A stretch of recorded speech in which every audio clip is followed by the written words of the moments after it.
The office buzzed with energy as employees hurried from one task to another, their minds occupied with meetings, deadlines, and emails. No one noticed the man standing near the entrance, a middle-aged worker dressed in a cheap suit, holding a small leather briefcase. He looked around, his eyes scanning the massive glass doors, the polished floors, and the giant company logo shining on the far wall. This was his company. And today, he wasn't the CEO. For years, he had built this empire with his blood and sweat. He had hired executives, expanded markets, and made decisions that changed lives. But despite his success, something troubled him. Were his employees truly loyal to the company? Did they respect the values he had built, or were they only here for their own gain? There was only one way to find out. Today, he wasn't here as the billionaire in charge. He was going undercover as a low-level worker. A new recruit. A nobody. He took a deep breath and stepped forward. The receptionist barely glanced up. "Can I help you?" she asked in a tone that made it clear she wasn't interested in helping. "Yes, I'm here for the entry-level position in logistics," he said, keeping his voice neutral. She sighed and tapped her keyboard. "Name?" He hesitated for a fraction of a second. He had to be careful. If anyone recognized his voice or face, the whole test would be ruined. "Michael," he said, using a fake last name he had prepared in advance. The receptionist smirked, barely hiding her amusement. "All right, take a seat. Someone will be with you." She didn't bother making eye contact again.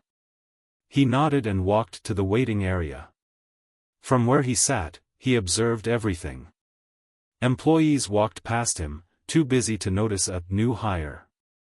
Some carried stacks of paperwork, others laughed as they exited the elevator, probably heading out for expensive client lunches. No one even glanced at him. Except for one person. A janitor, an older man, pushed his cleaning cart past, then stopped and looked back. He gave a polite nod and said, "First day?" "Yeah," the CEO replied. "Good luck," the janitor said with a small smile. "It's not easy at first, but you'll find your way." Then he pushed his cart away, disappearing down the hallway. The CEO sat there, deep in thought. One simple greeting, yet it was more kindness than he'd received from any of his executives. A few minutes later, a manager stormed into the lobby. "Who's the new logistics hire?" The CEO stood up. The manager glanced at him and instantly dismissed him with a sneer. "You?" He shook his head. "You look old. Thought we were getting fresh talent." The CEO clenched his jaw. But he stayed silent. The test had begun. The manager barely spared another glance at him. "Follow me," he said, his voice clipped with impatience. The CEO, now posing as the new recruit, nodded and followed him through the sleek, modern hallways. The company he had built was a marvel, glass-walled offices, buzzing conference rooms, and workstations filled with employees typing away, completely unaware that their CEO was walking among them. They stepped into the logistics department, a large space filled with computer screens, spreadsheets, and teams managing the company's vast supply chain. The manager, a stocky man with an expensive watch, turned to him. "Listen, old man," he said, folding his arms. "You're lucky we even considered you. We usually hire younger guys who can handle the workload. But since you're here, you better work twice as hard." The CEO kept his expression neutral. "I understand," he said. The manager barely acknowledged the response. Instead, he pointed across the room. "That's your desk. Do what you're told. No mistakes, or you're out." The CEO nodded and walked toward his assigned desk.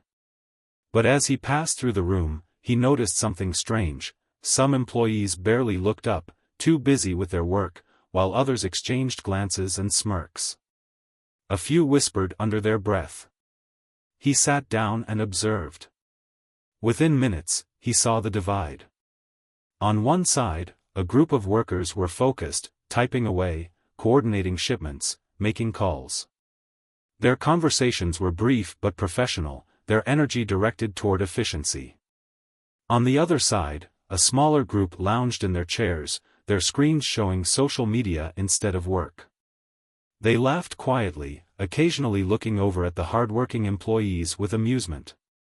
One of them, a sharply dressed young man, leaned over and whispered to another. "New guy won't last a week." The CEO pretended not to hear. Then came the first test. A woman from the hard-working group rushed past, her arms full of paperwork. She stopped near his desk, struggling to hold everything together.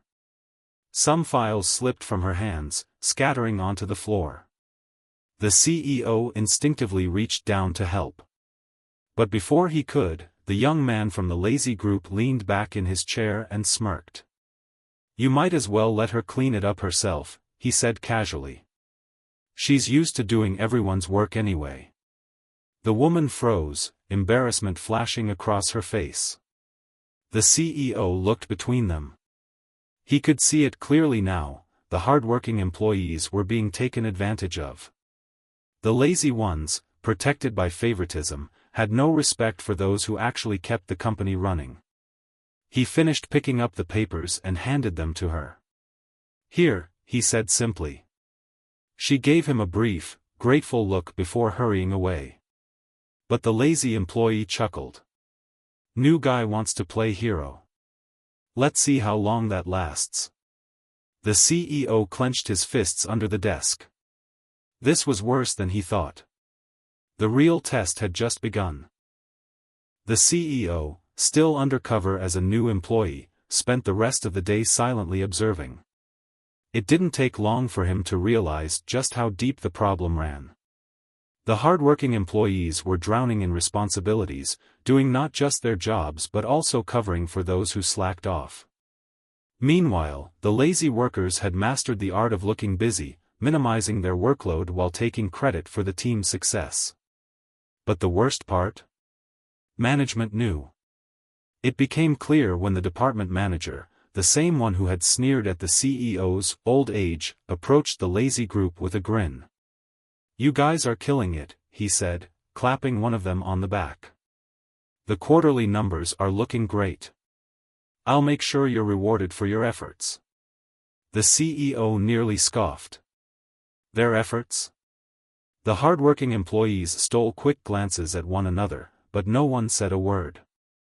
The lazy workers, now emboldened, leaned back even more, acting as if they owned the place. And then came the real shock.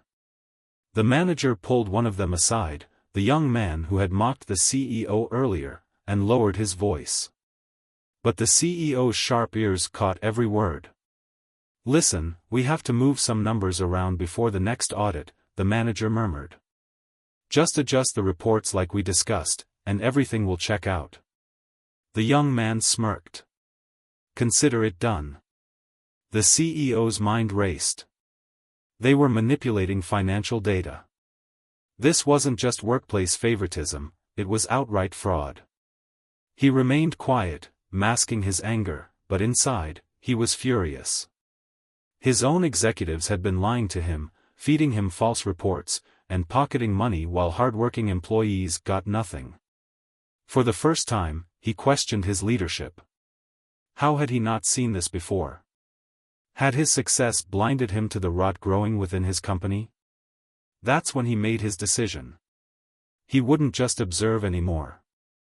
It was time to set a trap. A test that would force every employee, corrupt and honest alike, to reveal their true character.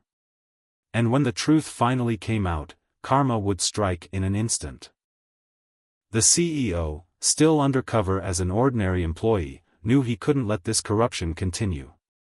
He had seen enough. Now, it was time to test the people who worked for him, the ones who ran his company when they thought no one was watching. Late that night, after most employees had left, he stayed behind in the office. He accessed the internal system, using his executive privileges from a hidden back channel that only he knew existed. Within minutes, he created a fake but realistic emergency financial audit scheduled for the next morning. An email was sent to the entire department. Urgent, the company will be conducting a surprise audit. All employees must submit their individual reports by 10 a.m. sharp. Any discrepancies will be investigated. He leaned back, watching the screen. The trap was set. The next morning, tension filled the office. Employees whispered nervously. Some hardworking staff members seemed unaffected, already used to working under pressure. But the corrupt ones? Their faces had turned pale. The young man who had been falsifying reports kept glancing at the manager, waiting for instructions. By mid-morning, panic had set in.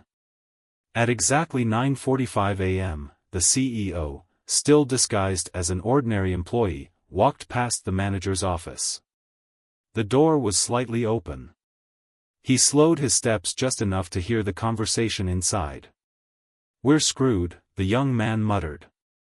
"If they go through the actual records, they'll see the numbers don't match." The manager paced behind his desk, sweating. "Calm down," he hissed. "We'll fix this." "How?"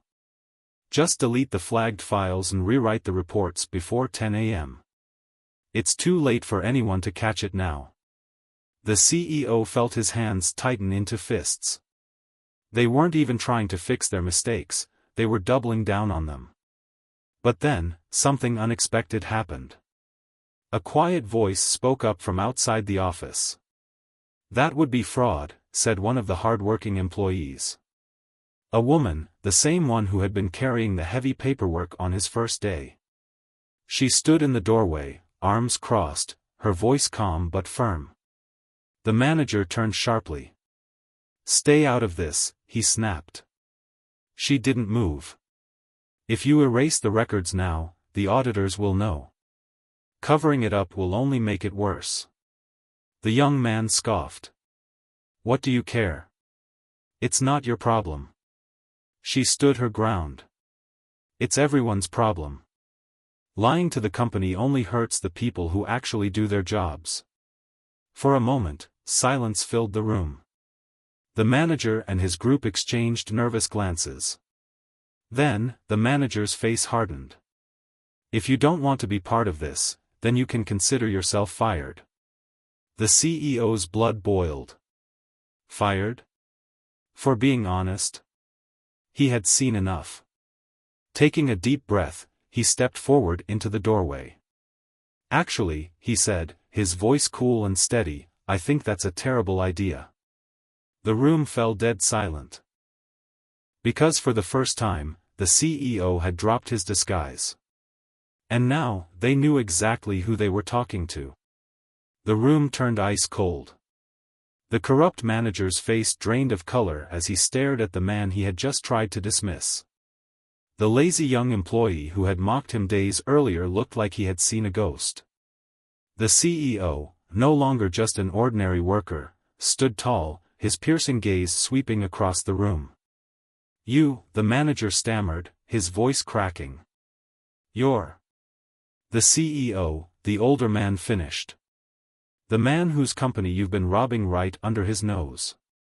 The entire floor fell silent. Employees from outside began peering in, sensing something big was happening. Some who had treated him poorly gasped as they recognized him. Others, particularly the hard-working employees, exchanged quiet, knowing glances. The manager quickly tried to regain control. This must be a mistake," he said, forcing a laugh. "Sir, I had no idea you were." The CEO cut him off with a sharp look. "You had no idea I was watching? That I would ever come down from my office to see the truth for myself?" He let the words sink in before continuing. "That's exactly the problem. You've been running this department with arrogance, thinking no one would hold you accountable." The manager's hands trembled slightly. "Sir, I can explain." "You can explain why you were about to fire an employee for being honest?" The CEO's voice was dangerously calm. Or why you conspired to manipulate financial reports. Maybe you'd rather explain how you've been protecting employees who barely do their jobs while overloading the ones who actually keep this company running? The manager swallowed hard. He knew he was caught. But then, he did something desperate. "This is just a misunderstanding," he said, straightening his posture, his voice taking on a fake confidence. "We were handling an internal issue, nothing to do with fraud." The CEO stared at him for a long moment. Then, without breaking eye contact, he turned to the woman who had stood up for the truth. "Tell me," he said. "Is that true?" The woman's expression was firm. "No," she said clearly. "They were about to alter the financial reports. And this isn't the first time." The CEO nodded. That was all he needed to hear. He turned back to the manager. "Pack your things. You're done here." The manager panicked. "Sir, wait." "Security," the CEO said, his voice carrying across the office. Within seconds, 2 uniformed guards entered the room. "Escort him out." The manager's face twisted with desperation. "You can't do this," he shouted, his voice rising. "I've been working here for years." The CEO's gaze was like steel. "And for years, you've been abusing your power. Taking advantage of the company and its employees. That ends today." The security guards grabbed the manager's arms, dragging him toward the exit. The entire department watched in stunned silence as he was removed from the building. But the CEO wasn't done yet. He turned to the young man who had been falsifying the reports. "You," he said coldly. The young man stammered, "Sir, I was just following orders." "Orders to commit fraud?" The CEO raised an eyebrow. "You had a choice. And you made the wrong one." The young man tried to come up with an excuse, but no words came. The CEO exhaled. "You're out." 2 more security guards appeared. The young man was escorted away, his face frozen in disbelief. For the first time, the office was completely silent. The CEO let his eyes scan the room. Some employees looked terrified. Others seemed relieved. The hard-working ones, who had been ignored and mistreated, held their breath. Then, the CEO turned to them. His voice softened, but it still carried the weight of authority. "As for the rest of you," he said, "I know what's been happening here. I've seen who actually works hard and who takes advantage of others. And from now on, this company will only reward the ones who deserve it." Hope flickered in the eyes of the honest employees. The CEO had seen everything. And now, justice was finally being served.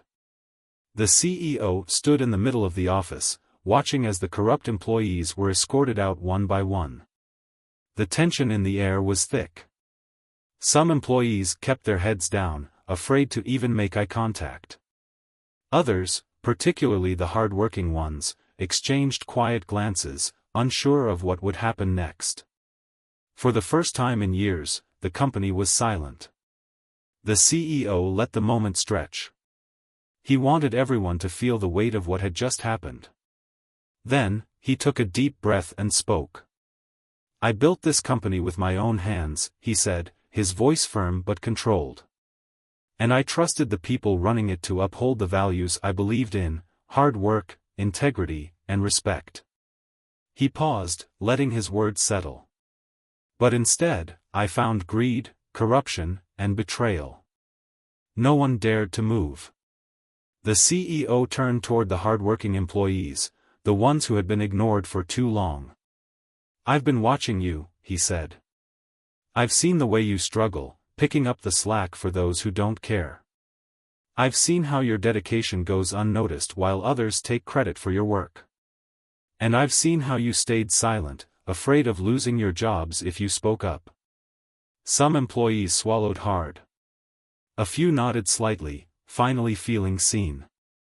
"That ends today." Murmurs rippled through the crowd. The CEO pulled a stack of papers from his briefcase, real financial records, security reports, and emails proving the corruption he had uncovered. He raised them in front of the employees.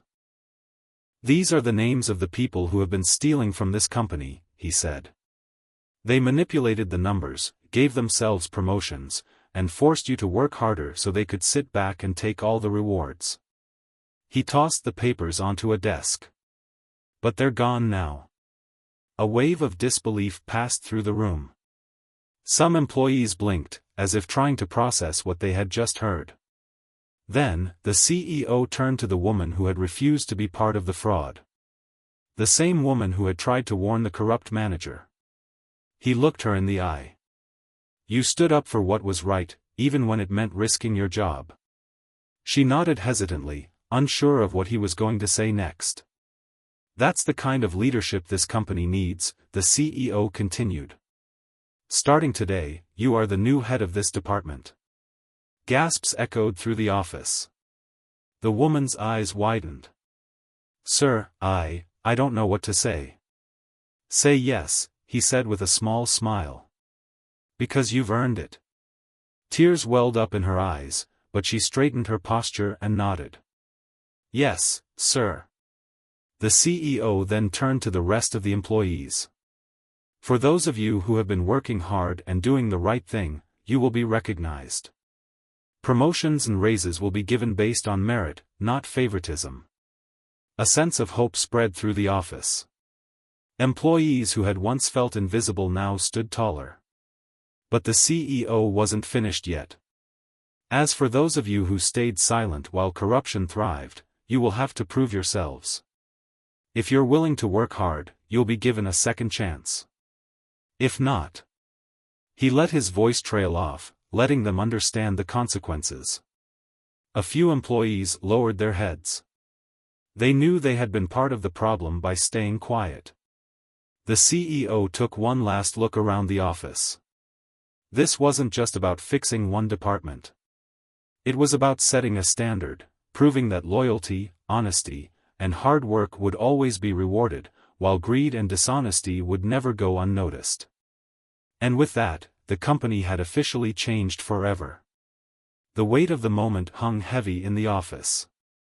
The employees, those who had been exploited, overlooked, and dismissed, stood in stunned silence. The corrupt ones had been removed, the leadership had changed, and now, for the first time in years, a sense of justice filled the air. But karma wasn't done yet. As the CEO walked through the department, a security guard approached him. "Sir, you might want to see this," he said, handing him a tablet. The CEO frowned and glanced at the screen. What he saw made his eyes narrow.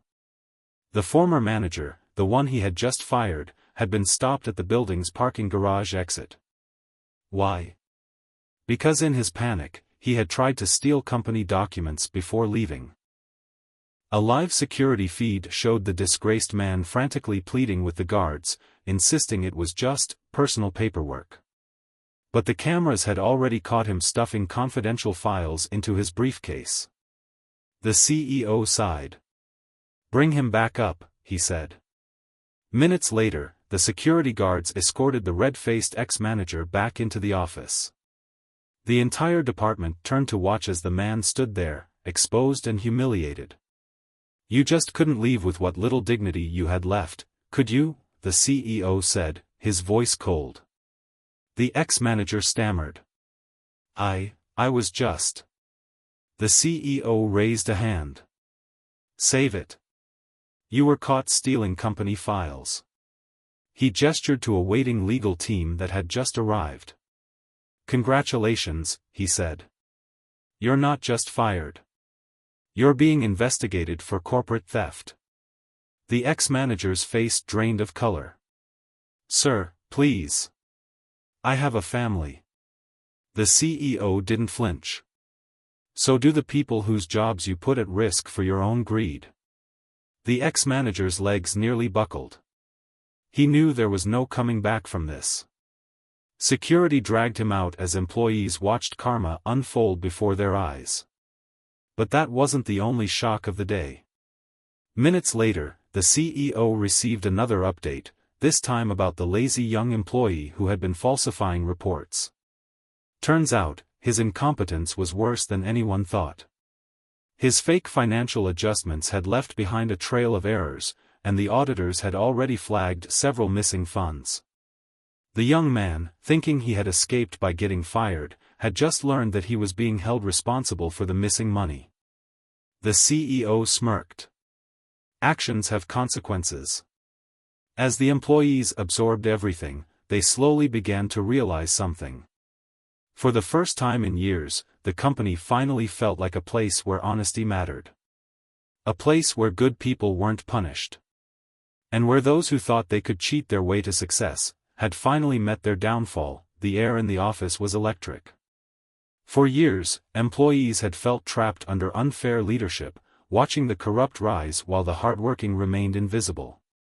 But today, everything had changed. The CEO had seen everything firsthand. He had removed the corrupt. The fraudulent were facing real consequences.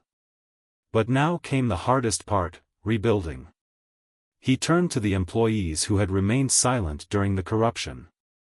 Some looked guilty, shifting uncomfortably in their seats. "You had a choice," he said, his voice steady. "You saw what was happening. You knew people were being mistreated. And you did nothing." No one spoke. "I understand why," he continued. "Fear. You thought speaking up would cost you your jobs. That's what toxic leadership does, it makes you believe silence is the only option." A few employees nodded hesitantly. "But that's not how this company will be run anymore." His voice hardened. "If you want to stay here, you're going to earn your place, not through loyalty to corrupt managers, but through real work and integrity." A heavy silence followed. Then, slowly, one employee raised his hand.